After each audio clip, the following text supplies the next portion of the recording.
প্রিয় ভাই বোনেরা, ওই গুপ্ত সংগঠনের নেতা যেমন বলেছে 12 তারিখ পর্যন্ত জনগণের পা ধরতে, আমরা তার উল্টাটা বলি। আমি আমার নেতাদেরকে, আমি আমার কর্মীদেরকে বলি 12 তারিখ থেকে না, আপনারা 13 তারিখ থেকেও আগামী 5 বছর জনগণের পা ধরে থাকবেন। আমাদের লক্ষ্য, আমাদের উদ্দেশ্য হচ্ছে জনগণ, এবং জনগণের ভাগ্য যদি পরিবর্তন করতে পারি, আমরা জনগণের ভাগ্য পরিবর্তন করতে পারে, তাহলেই এই দেশকে সামনের দিকে নিয়ে যেতে হবে।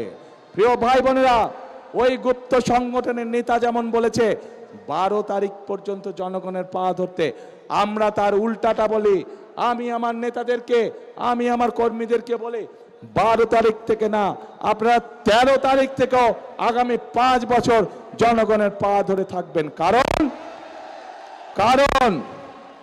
আমরা দেখেছি জনগণের শক্তি যার পিছনে না থাকে, জনগণের সমর্থন যার পিছনে না থাকে, তার পরিণতি কি হতে পারে 5 তারিখ 5ই আগস্ট আমরা সমগ্র দেশবাসী প্রত্যক্ষ করেছে।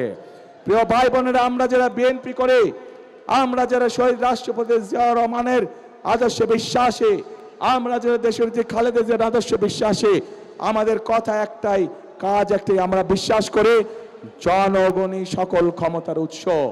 এবং সেই জন্যই আমরা যে সকল পরিকল্পনা গ্রহণ করি, সেগুলো গ্রহণ করে জনগণের জীবনযাত্রা কিভাবে ভালো করা যায়, আমরা সেজন্যই সেই সকল পরিকল্পনা গ্রহণ করি যার মাধ্যমে জনগণের ভাগ্য পরিবর্তিত হতে পারে। আমরা সেই সকল পরিকল্পনায় গ্রহণ করি যার মাধ্যমে জনগণের ভাগ্য, একই সাথে দেশের ভাগ্যের পরিবর্তন করা যায়।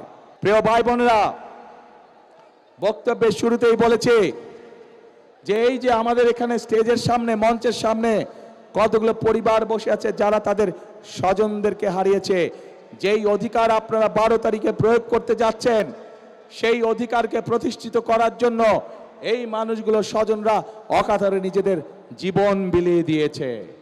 এখন প্রিয় ভাই বোনেরা, এই যে যারা শহীদ হয়েছে, যারা নিজেদের জীবন বিলিয়ে দিয়েছে, এই মানুষগুলোর আত্মত্যাগের মর্যাদা যদি দিতে হয়, তাহলে অবশ্যই আমাদের দেশকে পুনর্গঠন করতে হবে।